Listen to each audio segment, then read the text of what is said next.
I'm going to apologise in advance, Doug, because like it's very, very likely that we're going to have some wardrobe malfunction. We're already in the middle evening. of a nip slip now. We are. Yeah, we are. Oh, wow. Yeah, you can look Straight down. away. You won't turn to stone. Straight away. I've been known for this. I was on a live stream once for the Faction Hardest 100. Right. It was like sort of like mid-afternoon, and we were like celebrating how good it had been already, like before we got to the top 10. Yeah. And whole time, just nip out to the world. Hashtag Pricey's done it again. No, hashtag free the nipple, baby. Free the nipple, baby. Yeah. That one's not for me. No. That hashtag is not for me. I feel like that's, we're really, we don't need to co-opt it. Yeah, I don't get to claim that one. Yeah, no, not at all. Oh, well. How are you, mate? I'm excellent. Having a good week? Yeah. I've actually, I've been doing a bit of fasting this week. Oh, is this your topic? It's not my topic. No, Okay. no. We want to try and keep things in order. Yeah, you know, like we've named the tune, it. the flick, the chat. Yeah. Okay. Especially after actually we received a little bit of fan art just earlier. How good's that? 2 episodes in? Yeah. Fan art. Yeah, it's a rip snorter too. It looks like it's been done with a nice Crayola. It's just a little bit of couch and mic action. None of us boys, but we don't really need like, we need like a portrait of tell you ourselves. What, if there is anyone out there wanting to do fan art, be real kind. Please be kind. Because let's not. Yeah, we don't want caricatures. Yeah, well, not just yet. Anyway, no, I don't think so. Get used to us first. And then, speaking of fasting, So I've been doing that this week just because, like, to be honest, I got a wedding to go to on the weekend, and I got clothes I don't fit into, and I can't afford to buy new ones. So that's a good start. But also, it's been cold, man, and when it's cold, I eat like a motherfucker. Oh. You do the whole bear and winter thing. Pretty much, yeah. Hole up in the cave. And so the last month, I've just been doing exactly that. I'm like, what can I get to cram in my face? And this week, I was like, nah, shit's got to stop. So, And we didn't get to go to the gym on Monday either. So it was... Scoffed a bit of popcorn. And it's just another one down. Yeah, you'd be surprised, actually. Thing of the size popcorn that we had at that movie works out to something like 2,500 kilojoules. Yeah. Okay, that's kilojoules, not calories. No, okay. no. I thought you were about to say calories. No, I'm a metric boy. Okay, I was about to go jump off a bridge. Although, kilojoules are metric, I suppose. But, I mean, calories aren't exactly you wouldn't call it imperial, would you? Yes. A measurement of the empire. Of the empire. You got a song, mate? You know what? I didn't actually come prepared with one this week. But I did find a band, or at least a new song by a band that I really liked. It's this band from the UK called Halflives. Right. And they're like a 2-piece, like there's a guy and a girl in the band. Yep. And like, it's kind of like, I guess it's like pop rock sort of stuff, but it's got a real heavy edge to it. And like, yeah, I just really like them, man. Like the girl in the group is the singer, and it's sort of in that same sort of world as like Grimes, but a little more rock oriented Grimes. Okay, I can dig it. Yeah, and sort of a mix between like probably halfway between like Grimes and Tonight Alive, kind of thing. Yeah. Okay. Yeah. And I looked because I liked them, and I was like, well, I mean, why are they in my subscribe list?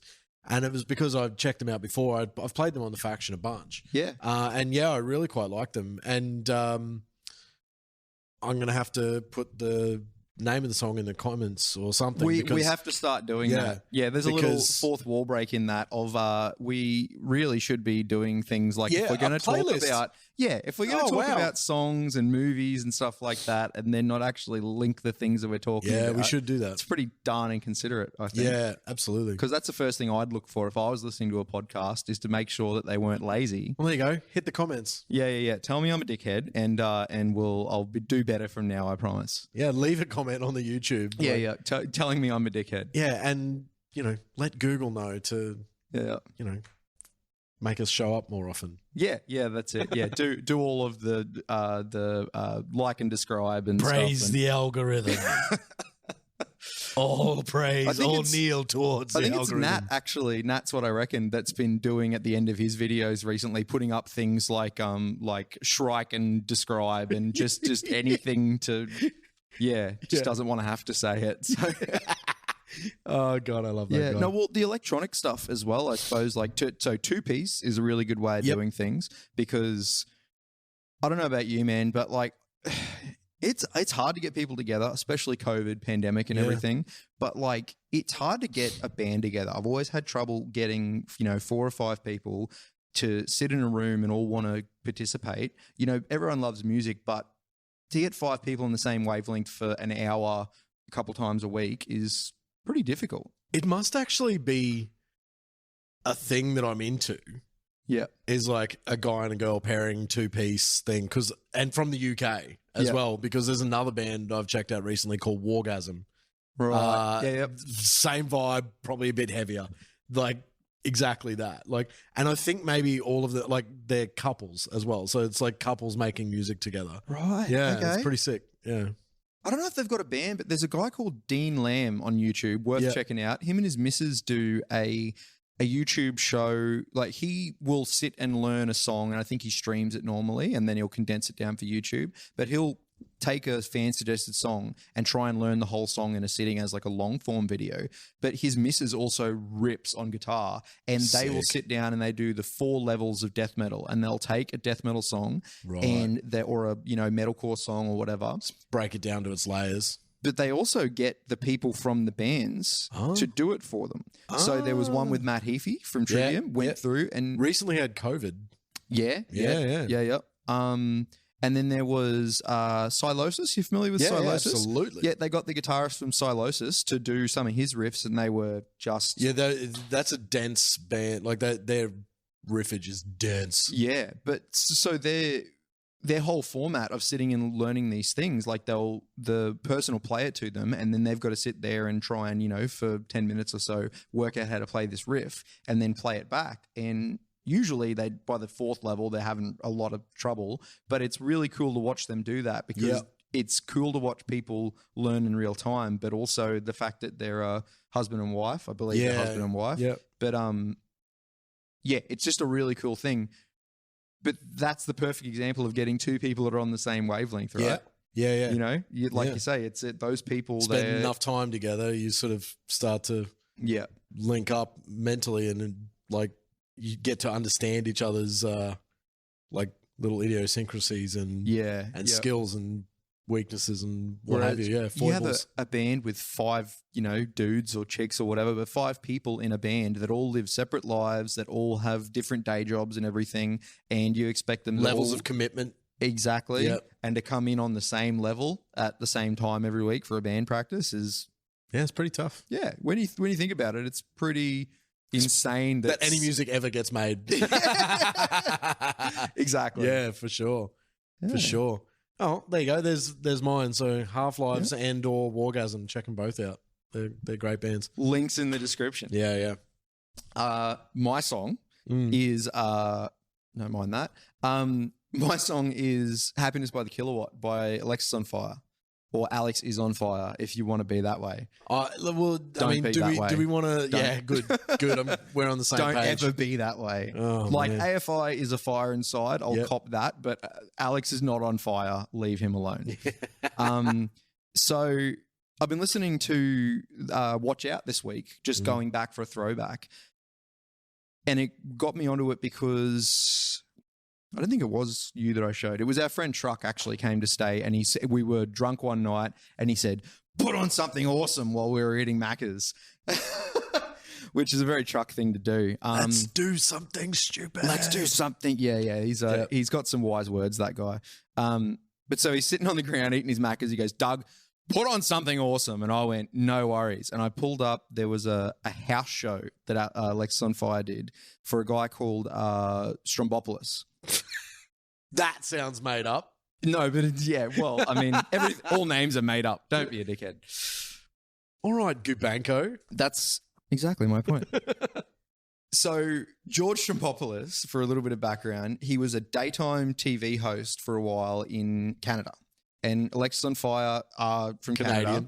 So before he got his daytime TV show and got into entertainment and made a name for himself and made all these relationships with, video production people and blah, blah, blah, he was in the hardcore scene and he used to run shows. He was a promoter. Yeah. I was about to guess that's where you were going with this. But yes. Yeah. And okay. so what he started doing now that he's come off of he stopped doing that daytime TV stuff. He did a Kevin Smith interview one time that I watched hell yeah, an hour of. It was amazing. Yeah.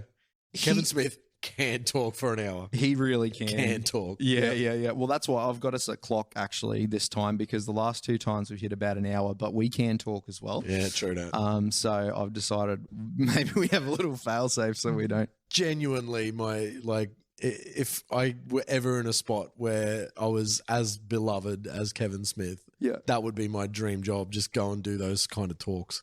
And it's great. And without doubt. You could tell he cherishes it as well. Oh, yeah. I love it. I love watching it. Yep. He has so much fun. A lot of fun. What was I talking about, Tim? Strombopoulos. It's a fun thing to say.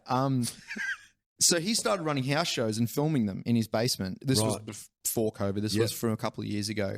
And growing up, he was mates with Alexisonfire. Wow. And so they came to his house and he's got this stage set up and there was maybe 100, 150 people. There's people on the stairs. A decent basement. Yeah, well, I mean, he had TV money. Yeah, okay. They've lit it really nice and then they've gone in there and played like a 5 or 6 song set. And they've ended with Happiness by the Kilowatt. And it's just like the room's electric and it feels great. And before they play it, they even say like, thanks so much to George. He was there. He brought us up. Of course his name's George. Yeah, he dragged us up. When he was going up, he took us up with him. Yeah, We're so thankful to him. And, this one's for him. And they played Happiness by the Kilowatt. The room was amazing. Yeah. Are people throwing down or are they just enjoying it? Mostly just watching it, but singing along, having a good time. Yeah. And in the middle of it, they cover When Doves Cry by Prince. Oh. Yeah. So in the middle of the song, the other guitarist that's in, what's the other band that is Cancer Bats, I think? Yeah. Yeah, so he sings it and it's real gravelly and it just it's got a bit of rawness to it. And then you got Dallas in the background and he's harmonizing with it like a god. He's not from this earth. He's made of another kind. But wow. Yeah, it was just really amazing. So I don't know if you've connected with my girlfriend Jill about Dallas Green, but big fan. Big really? Fan. Yeah. Well, on our first date, I played. She didn't realize there was new Alexisonfire that came out sort of mid last year. Right. And I played it for her on our first date. Yeah. Oh, awesome. Yeah. So if we're hanging out with Jill and bring up Alexisonfire, that's absolutely. Kind of the topic for the rest of the night. Then? Yeah, absolutely. Big Dallas Green fan. So City and Colour as well. Yeah, right, of course, into it, yeah. So. And even the Pink collaboration, maybe. Try it on. Try it on. It caught me by surprise. That one, I got to admit. Try it on. Yeah, try it on. So I'll put the link in the description, but I highly recommend that set. It's the thing that put the passion back in me to want to start getting back on stage again. Oh, because nice. I'd been off stage for I'd been playing covers at pubs. It's not the same. Yeah. And I watched that and I was like, I got to start another band. Not with me because I'm a terrible drummer. No. We've got too many things to do. That's true. That's true. And I don't own a drum kit, so you don't own a drum kit. It's a pretty big. It's a big gap in the market in the plan there. Yeah, a bit of a hurdle. Yeah. So, do you want to talk about a movie? Well, I mean, it'd probably be pretty remiss if we didn't talk about that we went to the premiere of Black Widow on Monday night. Let's do that. I mean, it's not as of this taping, it's not out at the cinema yet. True. Yeah. So we're talking about it. I mean, by the time this comes out next week, this will come out next week. Fourth Wall Break and also Shattering of Illusion. These are filmed a week ahead of time. Yeah. Because we're not machines. So yeah, we're gonna. So I found out today it goes into cinemas tomorrow. Yes. Thursday, and goes live on Disney Plus. I think for an extra, you got to pay an extra fee to watch it on Friday night. So it goes live on Friday night on Disney Plus, which is great because I don't know if you ever heard of the concept of box office for home. You know, there's Foxtel and everything. Yeah. But there was for a while there, I think it was Spielberg actually, that was like saying through Amblin Entertainment or something like that. Saying about how things should, you know, if people are going to want to watch stuff from home or whatever like that, well, there could be a service where you could make it that on the day of release you watch it at home, but you get like a live stream show or something. Yeah. You buy a ticket and you get like a key to open it and you know, give people that opportunity because of spoilers. Yeah. Yeah. If you're in the middle of nowhere but you've got internet and you know you're not going to get to the movies to see the thing, you know, give you the opportunity to watch it on opening day. So it's unfortunately it's still not necessarily a level playing field, just depending on internet speeds and what have you. But still, it's better than I mean, was he saying this recently or years ago? To be honest with you, I don't remember whether he was for or against it. I just remember his name on the headline of the thing that I was reading. So he might have been very against it, I know he was very anti-Netflix for a long time. I think it might have been the other thing. Someone recommended that as an idea and he was shooting it down. Yeah.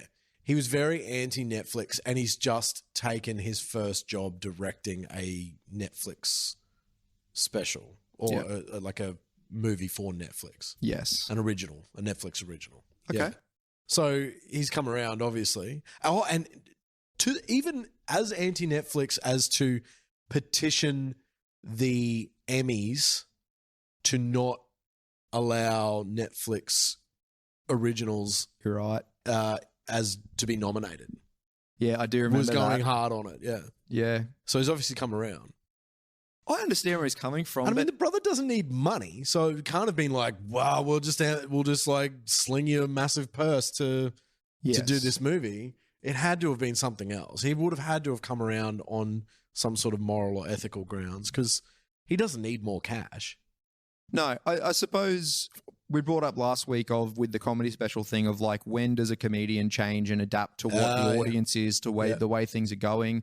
I mean, you could argue that if you were a filmmaker in the 50s or 60s or whatever, and you get old enough to see the age of CGI coming in and say, well, that's not cinema. That's cheating. That's cheating. That's not film. And that's a cartoon. And the idea that watching a big budget Hollywood movie just on your TV at home instead of in the cinema with the cinema experience would also be sacrilege. Is a version of that.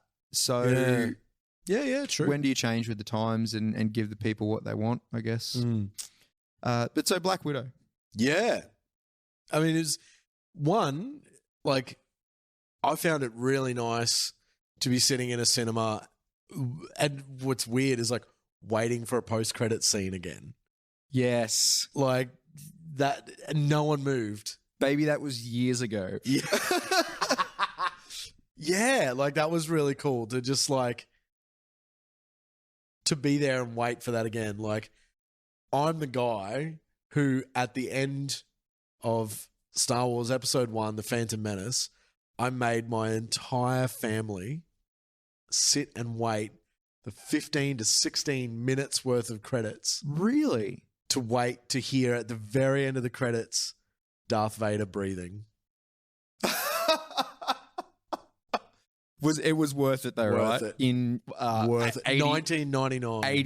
80.20 surround sound, crazy. Yeah. So, you know, I've been doing the whole wait for the post-credit thing I have to know. for 20 years now. That was before the age of the post-credit scene being a kind of a given thing. I mean, Marvel was really pioneered a way to actually make people watch credits. While we sat there, I read a lot of the credits. Things, It took me back to being a kid. Well, I mean, there was the thing that took me by surprise was seeing that there were film locations in Australia and New Zealand for Black Widow. I didn't realise that. I didn't realise any of that film had been shot in Australia. My missus picked it. There's a store, a scene where they're in like a convenience store, and she could see that there were things on the shelf that we haven't seen overseas. So there was like a particular brand of shower gel, and there was like a little LED torch and a few things, and they turned around the thing so you couldn't see the labels, but she recognised those are Australian items. Well, things you would see at an Australian convenience store that you wouldn't expect to see elsewhere. Because they're meant to be in Belgium or... No. Starts with B. Budapest. I think Budapest at that point. I think so. Yeah. No, she's in Norway, isn't it? Isn't it the start when she's in Norway? it was after that. Okay. Oh, she's in Budapest. Yeah, we'll just have to go watch it again. Yeah. Oh, I'll be watching it again on Friday night anyway. Ah. But, yeah, I mean, I really liked it. So my takeaway from it was that I really viewed it like a Jason Bourne film Yes. with superpowers. It got really over the top at the end, but the first 2/3 of the film really felt like a bit of a Jason Bourne flick to me. Yeah, it had that well, it's all the spy and espionage stuff. Yeah, of course. But there was a lot of focus on like hand-to-hand combat and stuff, because normally in an Avengers movie or something like that, it'll be more about like how far you can punch someone away or, you know, making crazy fireworks and Yeah. I just love that scene at the start when like Taskmaster was coming after them, and he basically just had that. We're getting that spoiler. Yeah. Taskmaster is coming after them in the tank. Yes, and it's like a big tank-looking thing. Yes, and just steamrolling everyone. If you've ever played the Uncharted series, I think that happens in almost every game, and I'd only just played a scene in Uncharted 4 like the day before that has something like that in it, and it was a lot more visceral. Like it was like, because I just played that scene and then I was in the movies and I was watching that, and I kind of felt like I had to do something. Well, yeah, right. I had just seen a TikTok the day before that was like a Russian woman sitting inside like the driver's area of like a big Russian truck. Yes. And she's like, in Russia, we do not drive sports car. We drive military vehicle.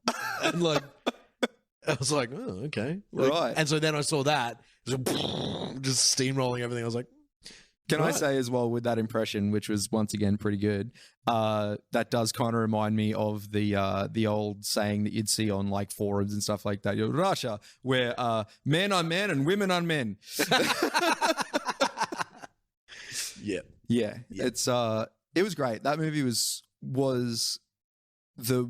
the Marvel movie that I've liked the most since I've seen Ragnarok, Thor. Ragnarok. Thor Ragnarok. Endgame and everything, all that stuff was really good, but like there was something a little bit different about that movie. I'd like the ones, even Captain Marvel. There's a lot of people had problems with that movie.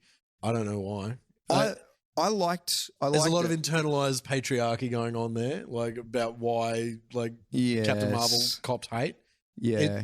Aside from Wonder Woman, was the second superhero film led by a female and copped a lot of hate for no good reason. I think there were some people as well that because they decided that they didn't like Brie Larson in that role, they were finding problems with the character Captain Marvel as well, just because there was this almost sort of, like incel kind of thing of like they decided that they didn't like her in it, and they were attacking like, well, where was Captain Marvel during all of the other Avengers stuff and blah, blah, blah. They explained it all, champ. Yeah, not only did they explain it, but it's like you go and you deep dive. EXE has stopped working. They were deep. They were deep diving. Just trying to, catch it out as being a bad concept or something, and it's just not needed. I mean, let's be real. I really love Marvel movies, and I think they've done an excellent job. And I wouldn't say they're not movies, like I think Scorsese said. But at the same time, like I don't. Settle down, champ. We're not curing cancer here. We're not playing for sheep stations. Yeah, so exactly. Yeah, I think it's a bit over the top. Yeah. Oh, absolutely. And so I mean, speaking of over the top, I mean, the ending was a little. Like, I think we talked about it after we came out of the films, like, she would have died there, and there. Like, at least bled out. Like, there's that book that I was telling you about where the guy has all of the massive action characters from the 80s and 90s, and he'll do a little breakdown of how early in the movie they would have died, and all of the injuries that they would have sustained over the whole movie, and which one was the killer. Yeah.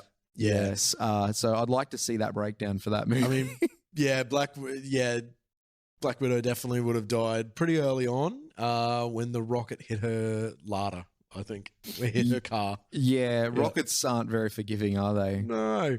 Yeah. And they don't just hit them and make the car roll. Yes. Also, seatbelts aren't like bulletproof bubbles. Yeah.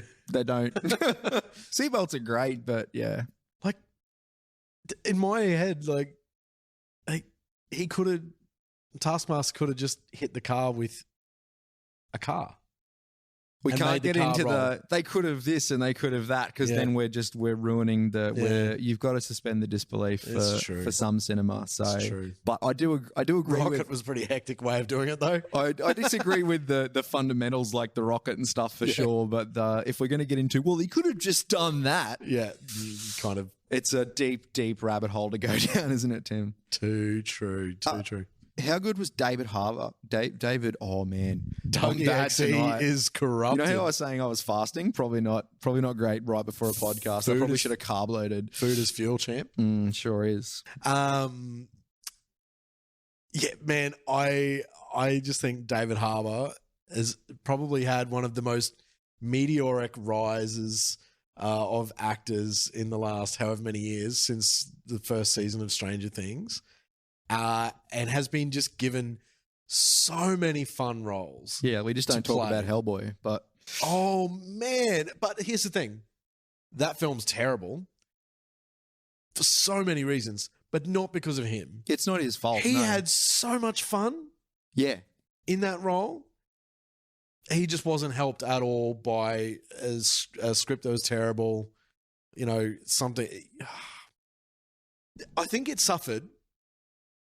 just to jump into another film, but it suffered from the same problem Punisher, the two Punishers movies from the 2000s also suffered from. Yes. In that, I mean, this isn't a sequel to the other two Hellboy movies, but one of the criticisms, and I think quite unfairly, of Hellboy and Hellboy the Kingdom of the Golden, whatever that is, Golden Staff or the Golden Army. I haven't something seen like that. The Hellboy movies, so okay. Well, all right. So I've seen clips. I can appreciate that because they were Guillermo del Toro. Yeah, so I can appreciate that. Like the clips and stuff that I've seen of it looks great. It's just never something I've managed to get the whole through. Yeah. You know, you always seem to walk in like someone's watching it and I'm doing something else.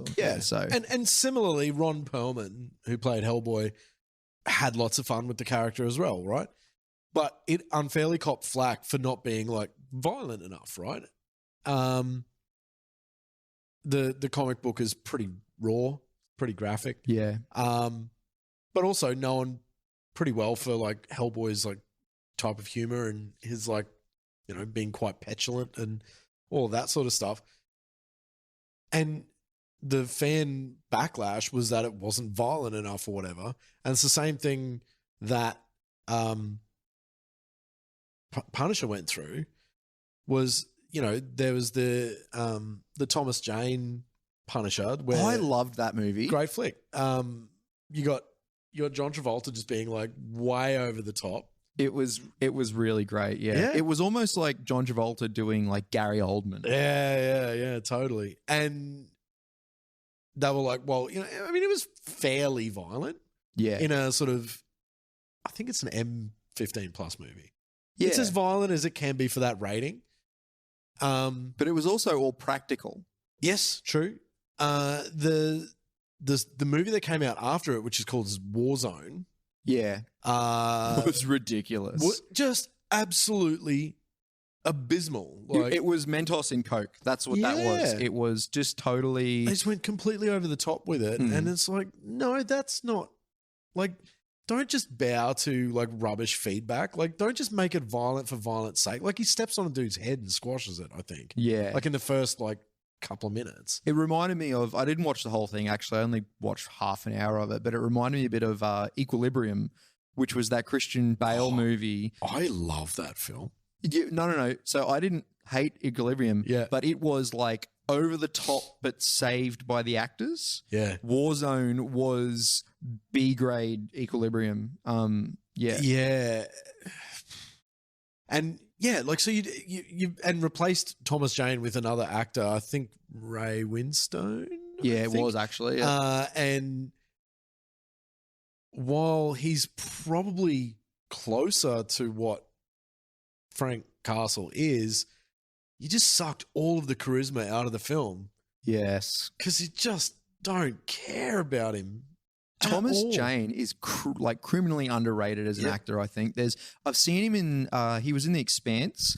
Oh yeah, I haven't watched all of that. Either. Yeah. His character was pretty good, but he felt like he was it felt like they were using him like the washed up old actor that they're trying to get back on screen. But that's what's always frustrated me about him is I feel like there's been places he could have been used where he wasn't, and he's been overlooked for things, and he's definitely been working the whole time. But like he was in some fantastic movies when he started out his career, and it just kind of felt like the John Travolta thing of they've just started to overlook him, and he had a bit of a slump. And I would have loved to seen a sequel with him in it by The Punisher. Yeah, totally. I think they could have done some amazing stuff. Totally. So getting back to Hellboy, so David Harbour, is in this film, and I just remember the announcement, the focus in what was obviously come out of the press release was basically like, we've got an R rating. That was like the big point, was like, we've made it violent, guys. We listened. Yeah. And it's like, just making it violent is not the point. Yes. You know what I mean? Like if it happens to have a moment that requires a violent moment, then put it in by all means, but don't just do it to be like, oh yeah, okay, Deadpool had like some success, but Deadpool had some success because they actually pointed and laughed at how violent it was. Yeah. Like it was the point. That's the joke. There was some levity in it, because it was comedy based violence. Yeah. As opposed, and I suppose Hellboy has an element of comedy in there, but they're not breaking the fourth wall and pointing it out. You got to get the balance right. Yeah, yeah. And that's what I think it just tried to do that and just lost all of the charisma. Black Widow, highly recommend, because not only is David Harbour excellent in that, but it feels like almost, I'd say 90% of the joke writing and the humor in that movie really landed. There are a couple of little sections where there were things they tried that didn't work out, but the actors were fantastic. I'm not going to remember her name, but the blonde Yelena. Yelena. She turns out to be a UK actress. I thought she was an Australian actress. Yeah, Florence Pugh. Yes. Everything about the way she was playing that character felt like she's an Australian. Yeah. A home and away transplant. Which is something I wanted to get onto shortly, actually. You want to talk about Home and Away? No, I want to talk about Home and Away and Neighbours we'll talk about it in a sec. Okay. It's an interesting turn of events, ladies and gentlemen. You'll see. But so the comedy they wrote for her, the jokes they wrote for her were excellent because they took a character that was supposed to be really angry and really made it kind of into Hellboy. It made her petulant and disagreeable. But the comedy they wrote for her was very dry and very subtle. And I love the thing about the pockets in the vest. Yeah. And I knew you'd like it. See, there was this Taika Waititi vibe to the whole thing. Yeah. And I wouldn't have been surprised if it was written by an Australian, because I heard things like Black Widow, they were talking about guys and they go, oh no, he wouldn't be my sort. Like in Australia, you'd say she's a good sort or something. Yeah. You'd expect an American to say type. And I know that Black Widow is technically not supposed to be an American character, but it's been sold to us that she has grown up in American culture. She has an American accent. Yeah. It's strange to hear that. So if it was on purpose that they made her say weird words. I didn't catch that one. There was that one, and then the other one that she said, which I'm not going to remember now, and I wrote it down so I'd remember it because it really threw me off, Tim. Don't let it get to you, man. It's okay. No.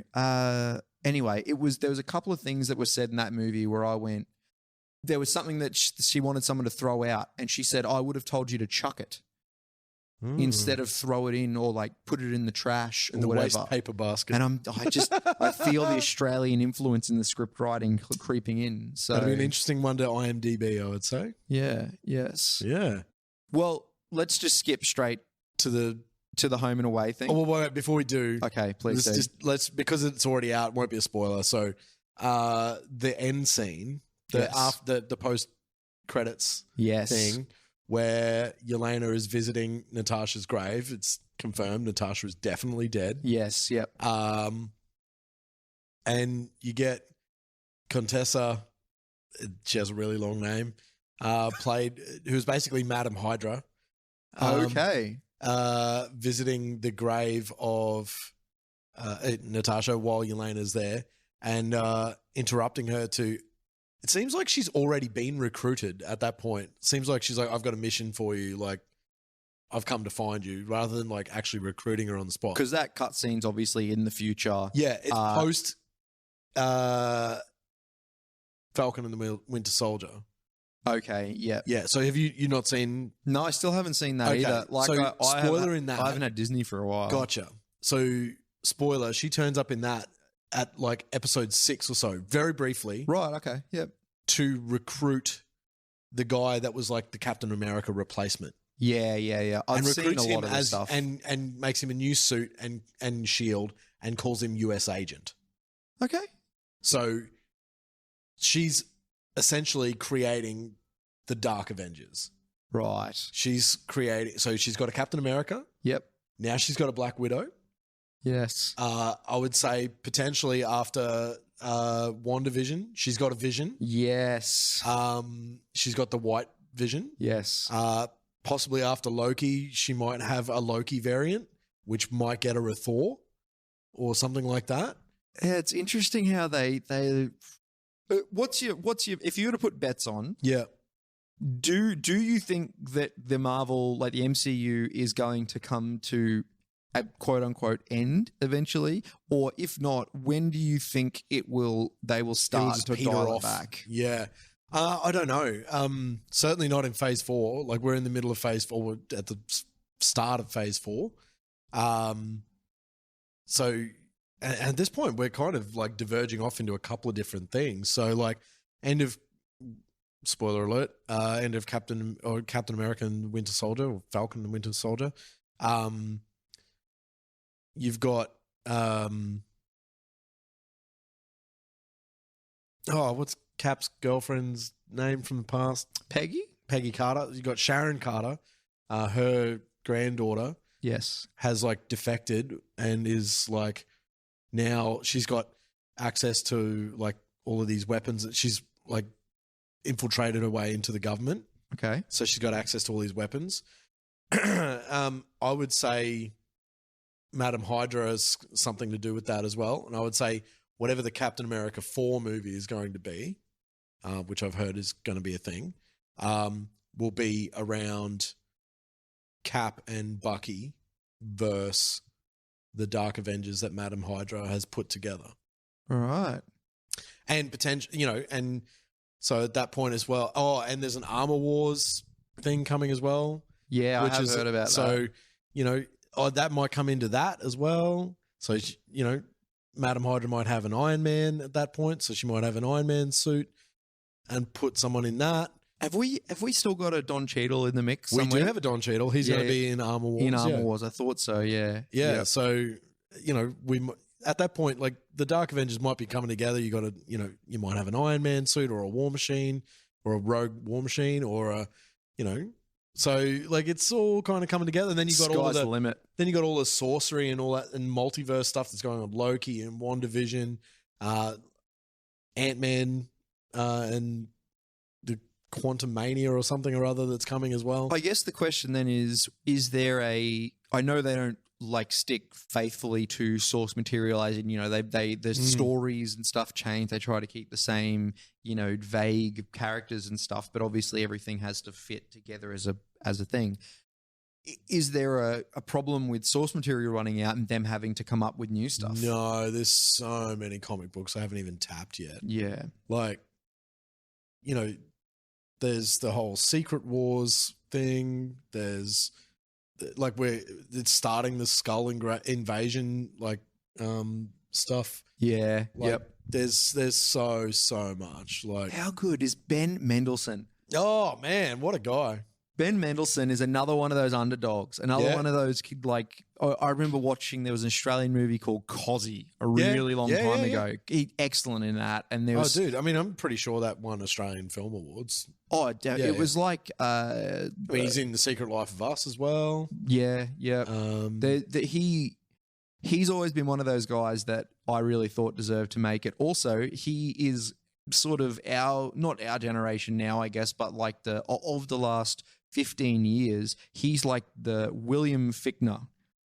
Oh, wow. Hollywood, that's guy. That's a deep cut. Hollywood, that guy. So William Fichtner. He's in everything, For those of you playing at home, if you don't know his name, don't be... You've seen him. Yeah, you've definitely seen him. Don't be ashamed if you don't know his name, because he's the kind of guy that you'll see in one of those like Instagram memes. He's at the start of Dark Knight.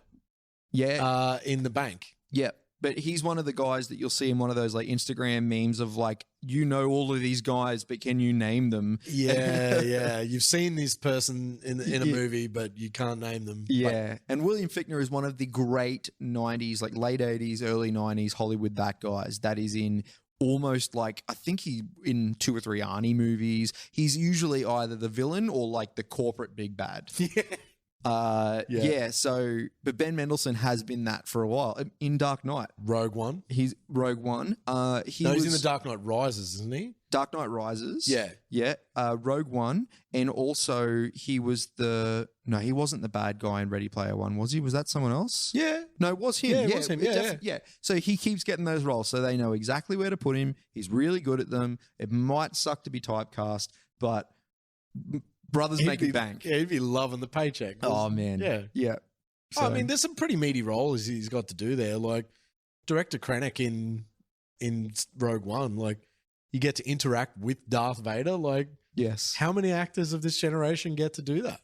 Yeah, he's ticking a lot of boxes too. Yeah. You know, to get to like work with Spielberg on Ready Player One, to get to do, iconic Star Wars stuff, to Batman, like he's ticked quite a lot of pop culture boxes. Yeah, man. Yeah, Marvel and DC, Star Wars, like, yeah, Spielberg, like you say, like that's pretty bonkers. Yes, definitely. So this brings me back, Australian actors. Okay. This brings me back to Home and Away and Neighbours, right? So for those of you that haven't really been counting, and I haven't been counting either, but like I could name, just for example, Margot Robbie was Neighbours. Yep. There was Thor. Chris Hemsworth. Yep. He was in Home and Away.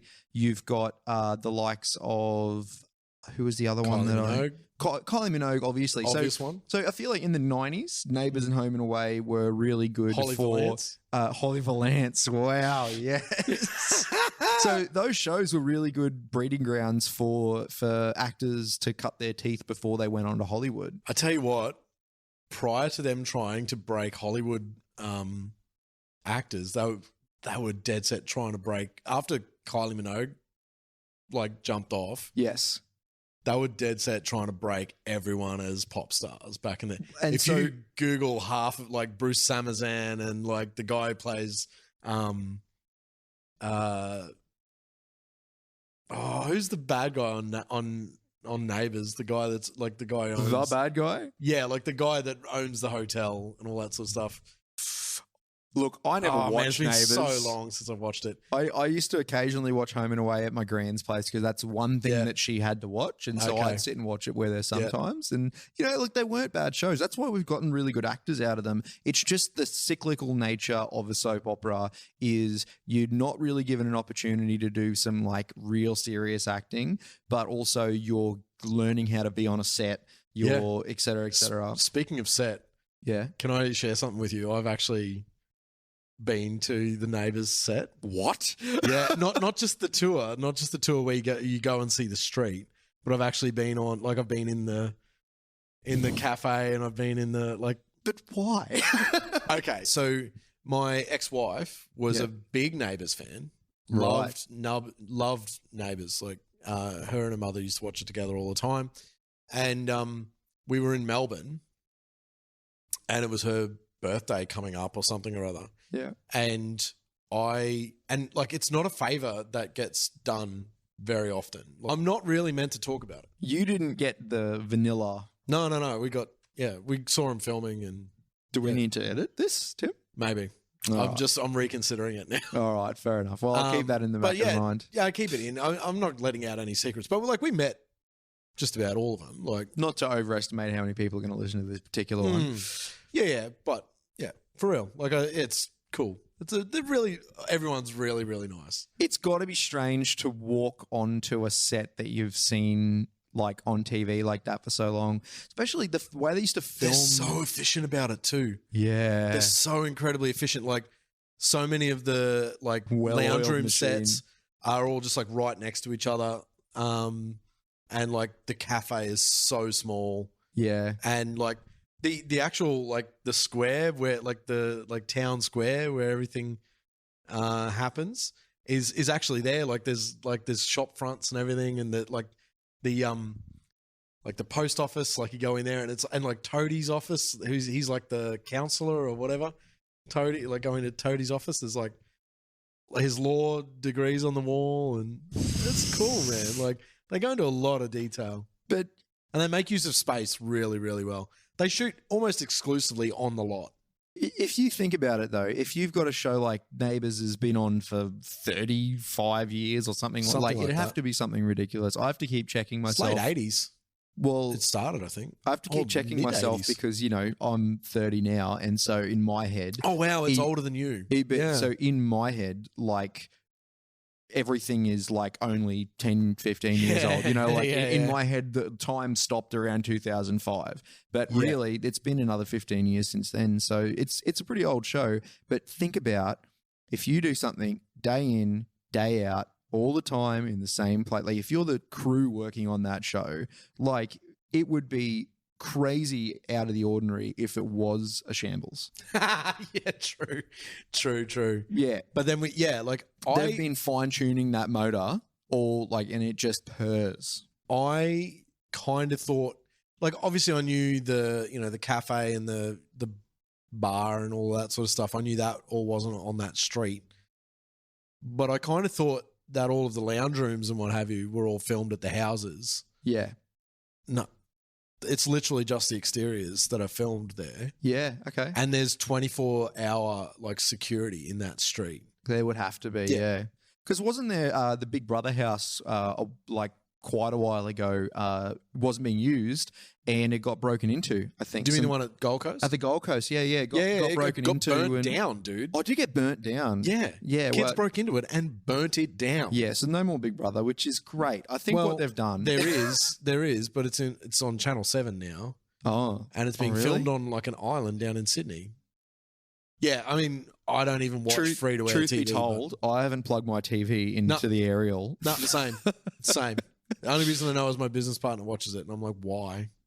Yeah, that's fair. That's fair.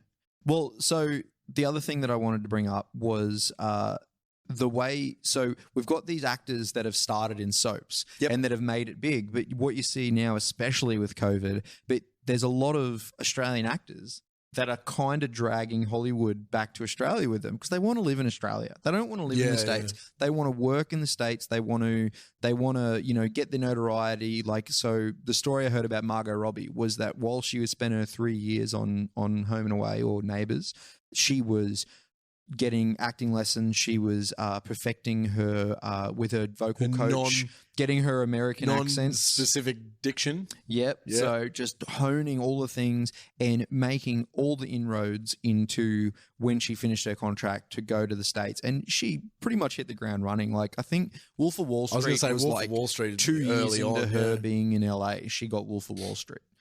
I mean, that sounds like a short amount of time. Man, 2 years if you're not working. Yeah. That's a long time. Yeah. Because you got to survive still. That's 2 years. I think she might have done a couple of other things as well. But yeah, definitely saving money, buckling down and really doing it. But so now they're like Chris Hemsworth is just dragging Hollywood back. Mark Wahlberg is living in Australia at the moment, or at least has a residency in Australia. Yep. So does Zac Efron. Zac Efron, I think, lives here full time now, I think. Yeah, Like, he's definitely in Byron Bay. Byron Bay is the new, like Malibu. And then you've got don't say that. It's not, but it's being that way. They're making it that way. And hello, someone's having a bad day out there, Tim. Go. I wonder if that'll come in over these microphones. We picked these microphones so we wouldn't have that problem, but well, if it doesn't come through, then that just looks like we're just being crazy. Yeah. So for those who didn't hear it, that was an ambulance. Yeah, it was an ambulance. But also we're filming this across the road from a cop shop as well. So there's always going to be a little bit of siren action. I'm pretty sure that was an ambulance. Oh, no, definitely. Right. But I'm just saying where we are, it would be crazy to think that we would never hear a siren. We're in the valley as well. So. Yeah. Oh. But so they're all bringing it over. Matt Damon's living here as well now, and there's a lot of stuff being filmed. Like the new Thor movie's being filmed in, has been being filmed in Sydney. Well, that's why he was here. Yeah, definitely. Because he plays fake Loki. Yeah, in the theater play. Yeah, exactly. Yeah. So much is coming over. Mark Wahlberg's starting Wahlburgers. He's bringing it over here.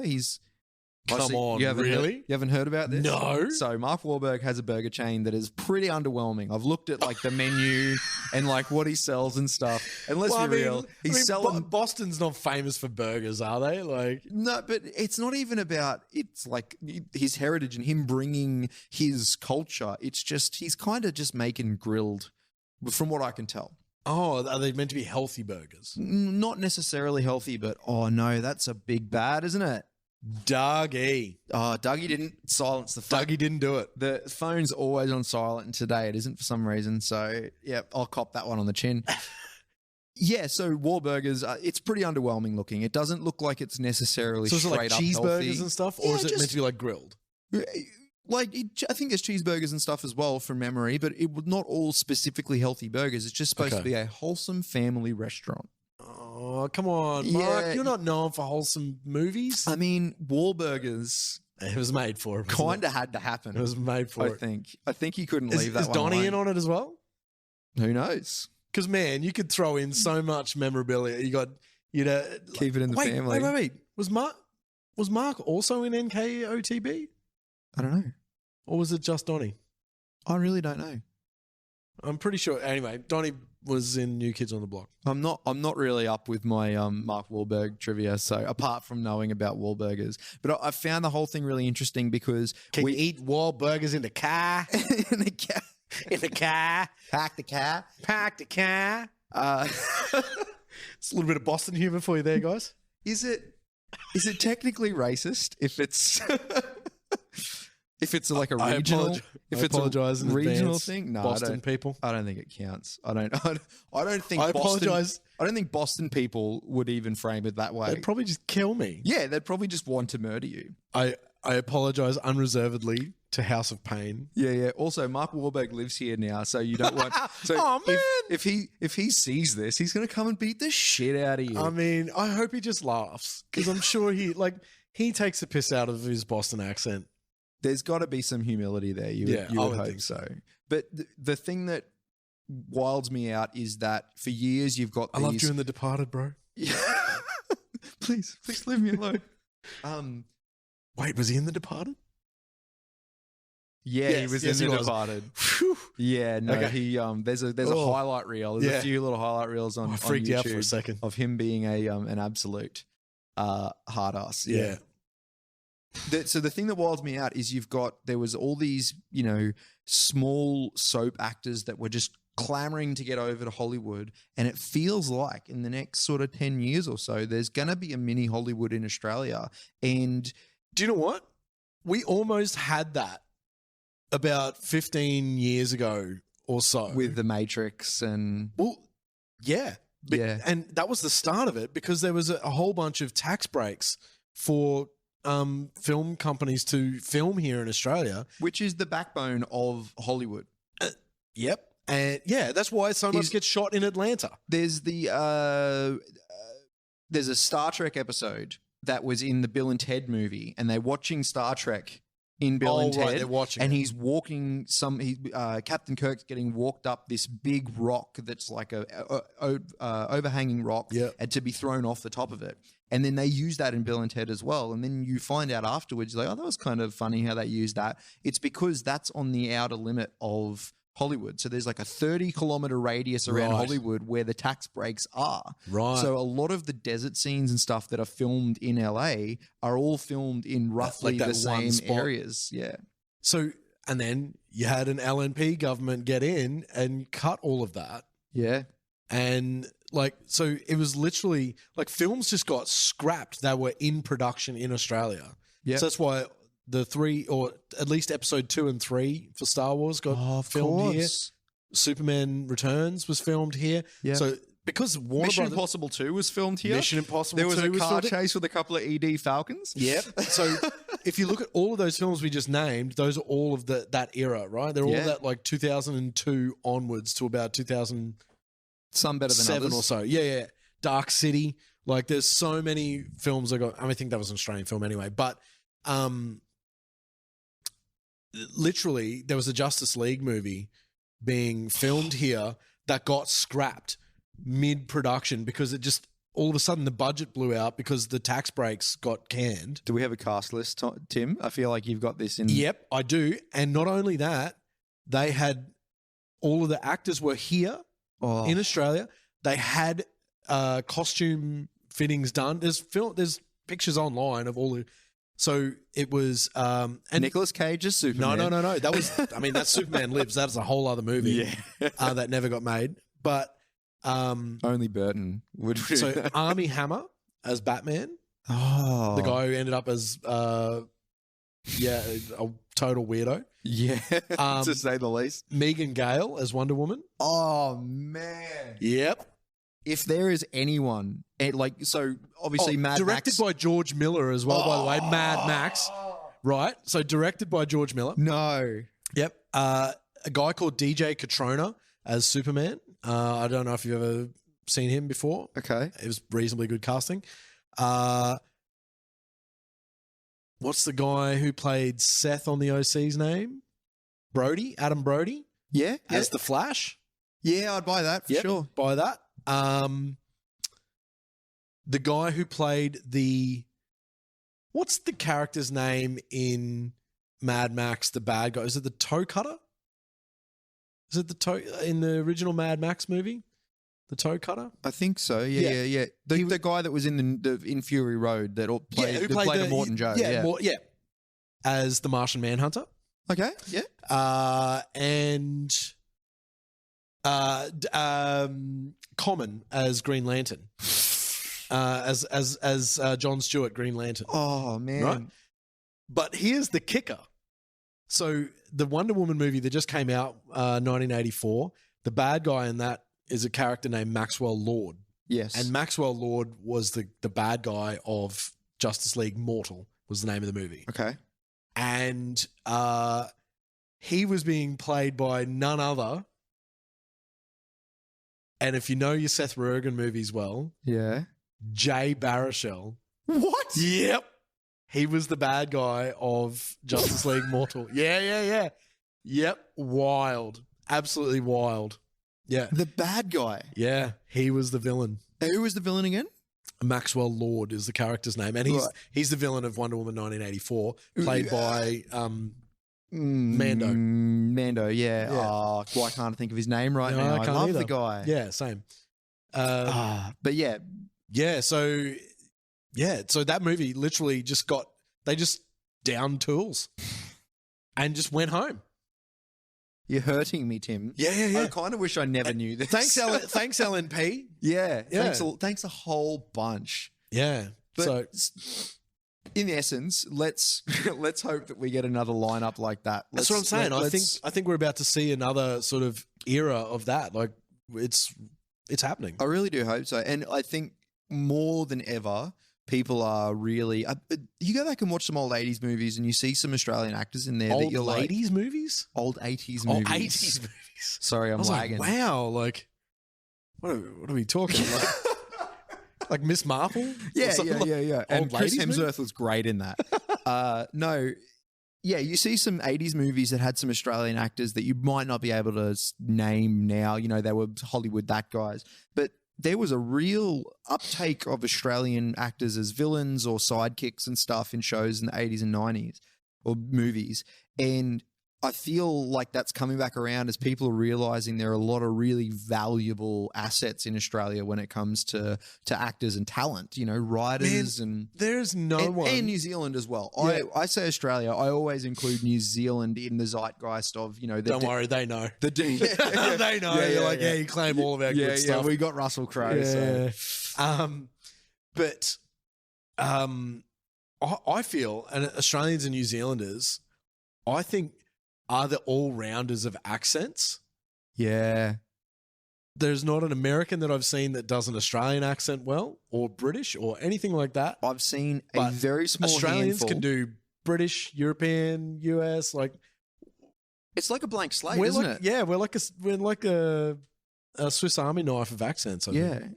Nicole Kidman, I think, has done some really excellent, voice acting work and stuff. Or not voice acting, but like... done different accents and stuff and really pulled it off. But then bringing back to what we talked about last time, Extraction, to hear Chris Hemsworth is such a big star, and for everyone to just accept this big blockbuster Netflix movie that has a normal Australian accent in it and just accept that for what it is, I think is like a really good turning point. Because I don't know about you, but I get a little bit warm and fuzzy when I hear an Australian actually get to use their accent and not turn it up and bastardize it or just be made to be an American. How do we feel about that? Like going back then, speaking of, so Australians in Hollywood, current events, Richard Donner died yesterday. You know, directed the Lethal Weapon films. Yep. You know, you've got Mel Gibson in there. Was he like an Australian accent in that? Or was it just like he couldn't handle an entirely American accent and most of it came through as Australian, but, you know, he rounds off his R's and all of that sort of stuff. You can tell that over the course of the movies, how long he's been living in America. Like by the last movie, it's all gone. But part of the charm of that first movie is that he's got that blended accent. And I think... But that's never acknowledged. No one ever goes like, what are you, Australian? No one ever acknowledges it. He never says he's Australian. It's like, something to love about it. I think. Riggs is never outwardly like outed as Australian. But you know what it is? Same era, might have even been the same year. You've got Crocodile Dundee, right? And that's, you know, that's not enough. That's like just a really turned up, here you go, an Australian accent like that. Yeah. Oh, geez, come. And then you've got Mel Gibson, who's kind of doing an American accent. I think it flew under the radar. The first couple times I saw that movie when I was a kid, I didn't quite cotton on that was what was weird about his accent, was that it was mostly Australian.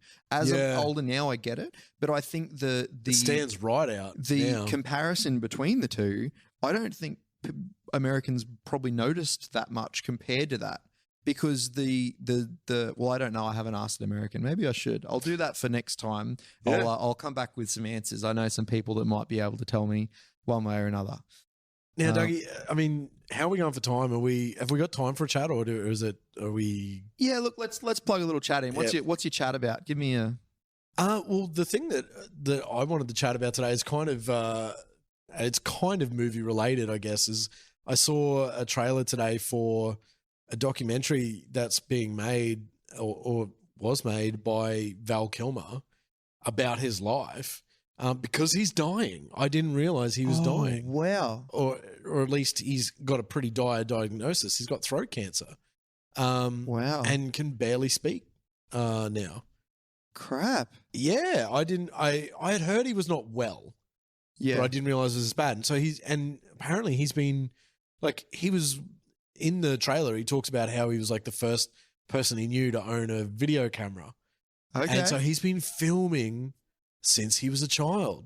That's He's been awesome. filming stuff and himself and, you know, just about every, like, on set, behind the scenes, he's filming all the time. Okay. So there's all this footage of him, like, filming people on the set of, like, Top Gun and, you know, and then, like, The Doors and, like, it started listing off all these movies that he's in, and I was like, wow, this cat has done it all. Yeah. And it's all about like his life. And it ends on, this is about my life that isn't my life. And that's what, I don't really make sense of it, but that's what he's like. Yeah, so like, and it started listing off all these movies. Like he was in Willow, and he was Batman, and he was The Island of Dr. Moreau, Heat. Yeah. Top Gun. He's in the new Top Gun Maverick movie that's not out yet as well. He is. Yeah, he's in it. I don't know what health he was in. He was in that movie. He played the Saint. He was in the movie The Saint in 1997. Okay. He's been in so much. The Saint being like a reboot of the old Roger Moore show. Yeah. Okay. Have you seen it? I've watched some episodes of The Saint. Like, no, not the movie. I haven't seen the Val Kilmer movie. It's actually great. It's Elizabeth Shue is in it. And it's all about him stealing at first and then realizing it was really valuable. It's like the formula for cold fusion. Yeah. For like an eternal power sort of thing, or energy. Yeah. And it's about he steals it off a scientist, but realizes what it is and like falls in love with the scientist and this Russian dude like trying to steal it back and he's like the president of Russia, like he's like hoarding all of the oil and whatever and not giving people heating. And then and to win the next election, he's like, I'm going to provide like endless power. Yeah. So that's why I wanted the formula. That's as good as any sort of 90s adventure flick goes. The problem I've obviously, it's my weakness is 90s movies, like late 80s, early 90s movies. Die Hard 3 being my favorite movie and everything. I've got a real weakness for that stuff because there's something about that era of cinema that just really does it for me. Yep. But the same as going back and trying to find, like, I was on a tangent of trying to find like post-hardcore bands that sounded like some bands I liked from 2000s and realizing that when you go back to try and rediscover things that you'd missed, movies and albums that came out you didn't quite catch, there's a limited supply because the past is the past. It's been written, it's done. And so unless someone's making something new that fits the same bill and scratches the same itch and gives you that connection, the things that you like about the old ones, there's only so much content out there that matches that vibe. And so I'd be really keen to watch that because I'm sure that'll give me the nostalgia, but also something new. Did you ever watch the Phantom movie with Billy Zane? No, I didn't. There you go. There's another one in that. It's like both of them kind of have. There was a George Clooney Phantom too, wasn't there? Or was that the Billy Zane one? That's the Billy Zane one. I think I must have thought that was George Clooney. Yeah. So the Phantom movie is way more like The Rocketeer and or Indiana Jones. Yeah. Yes. And the Saint is probably a mix between a James Bond and a Indiana Jones. The Phantom as well being one of those things that being pretty young at that age, like being probably end of primary school, you'd see the Phantom comics in the local paper, and there'd only be the three panel strip frames, of it, and just always being so confused by that as a kid. That when the Phantom movie come out, I'm just like, what do you mean? Like, it never occurred to me that it was a big long story and that you're subscribing to. My pop, so my father's father, was like a massive Phantom comics fan. Okay. And he got me right into them. And I used to, like, for his birthday every year, I'd buy him a Phantom comic. And then he would just give them back to me. Yeah. Because he knew I loved reading them as well. And I had Phantom number 1000. It was like a 9 issue, like, graphic novel. I had that. And so... Sorry, I just blew into the mic, Brady. Brady's been editing the audio for me, and here I am going... It's done now, so it's gonna come out as. Sorry, mate. So like, and knowledge of the Phantom, or at least its storytelling sort of modus operandi, has helped me in my like professional life recently. So like when I worked with the band the Gloom in the Corner, So like they're a band that's really built around a story. All of their songs and their albums and all that sort of stuff add to a chapter of their story and all that sort of stuff. It's like a Coheed and Cambria kind of approach. Yeah. Totally. There's a real sci-fi narrative that goes along with it. Sort of like real sort of supernatural themes to it and all sorts of stuff. But so they had sort of been going along doing all of the stuff for themselves for such a long time, and they thought that they'd done a pretty good job of like telling the story. But on a sort of wider scale, probably not, like, to industry and like just get people on board with the idea that they're telling a story with their songs and all that sort of stuff. They had communicated it reasonably well to like their core fans, but like getting it out there. And so what I sort of, when I helped them out and worked with them, was like the start of every Phantom comic book, the first page is like a retelling of the origin. And it starts out with, for those who came in late. Oh, okay. And it retells like how the Phantom got to be. Yeah. And so I said, we really need for those who came in late. And so we like I think the third film clip for the songs, the 3 songs we did last year is a catch up on all of the things right up to that point in the story. Okay. And it catches you up on all of the events that have taken place with all of the songs, and they had it animated, and really cool. Super interesting from the point of view as well of, if you think about, let's use Magnum PI as an example, right? Tom Selleck, yeah. So a little bit of, or just 80s TV shows. I got to stop going in on trivia about these shows because like Magnum PI was like shot in Hawaii because like Hawaii 5-0 wrapped up, and like I'd believe that. Yeah, and all of the production team and everything they were going to lose all their jobs and everything, so they put Magnum PI in Hawaii because they just reused a lot of the sets, everything.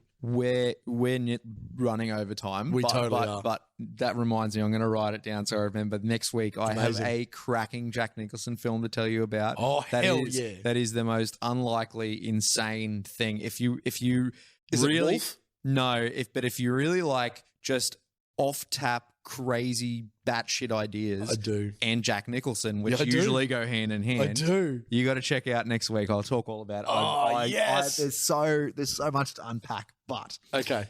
I love that idea because, so often, like film crews and stuff like that, they've got to have something else to go on to. Yeah. I used to work construction. They all moved to Hawaii to film. And I used to work construction electrical, and I know that a lot of the guys that would, be working on camps out in the middle of nowhere, when they knew the job was going to be wrapping up, like the contract, they'd be looking for the next thing. But if the job wrapped up too early, all of a sudden they're out in the cold. They've got, they got rent to pay. And and when you're contracting, and I mean, the nature of film crews, it's all contract based, right?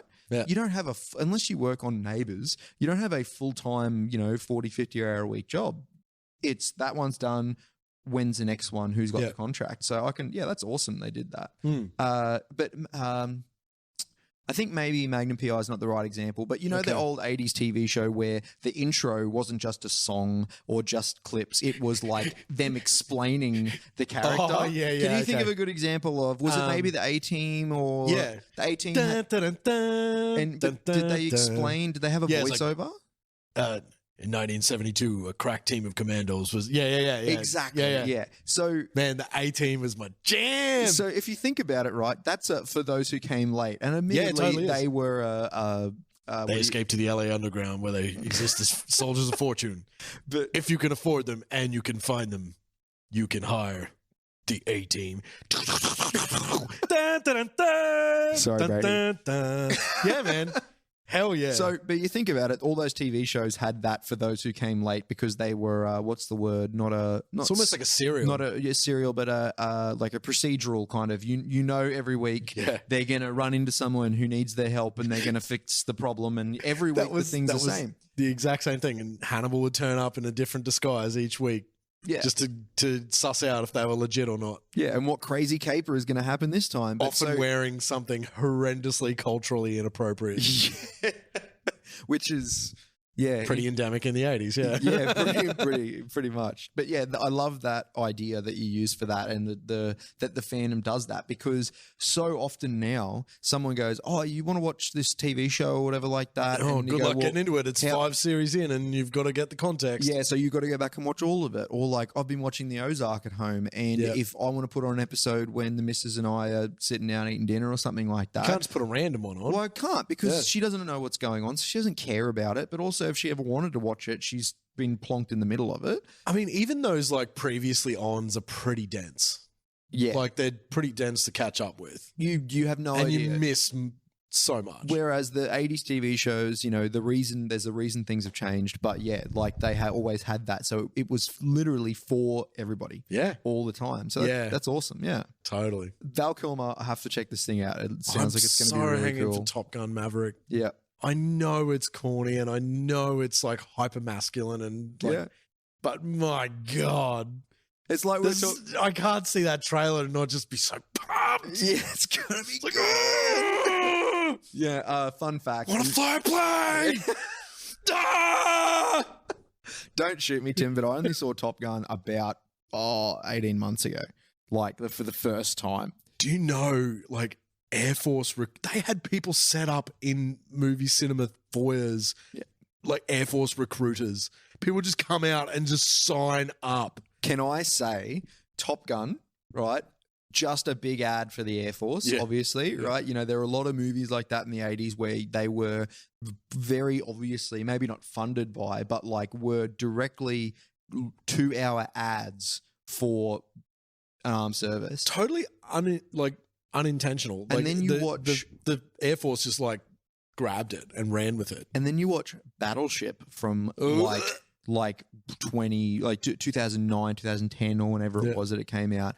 And that was 100% their crack at Top Gun for the Navy, right? Or, you know, just specifically the whole like, you know, be on a battleship and stuff. And it was atrocious. It was so bad. And you look at Top Gun, you go, it's cheesy and it's you know, crazy and over the top, but they did it good. Yeah.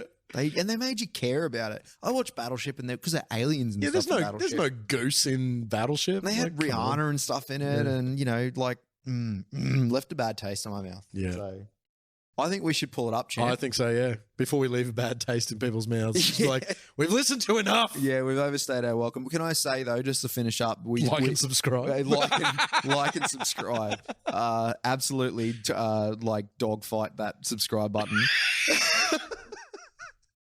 Yeah, hit it with some hot traces. No, we had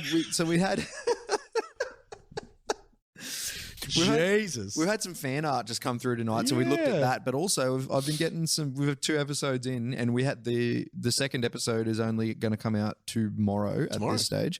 But I've already had some good feedback, and I've already had some requests for things that I've had some requests for some Battlestar Galactica talk. Okay. I might I've not. I got no idea. I've not watched Battlestar Galactica. Is it like original series or the updated series? Well, but sci-fi as a general thing. Cool. I've had someone say they'd like to hear some sci-fi, and I was like, well, the thing is, like, you know, I know Tim's really not into sci-fi, so I don't know whether we're gonna flashing the Darth Vader tat. I think maybe we could touch on some. Yeah, I think we can do that. But I didn't even talk about the movie I wanted to, so I'll save that for next. I'll save it for next week. Okay, you don't have to wait. But yeah, thanks for having us. Cheers, bud.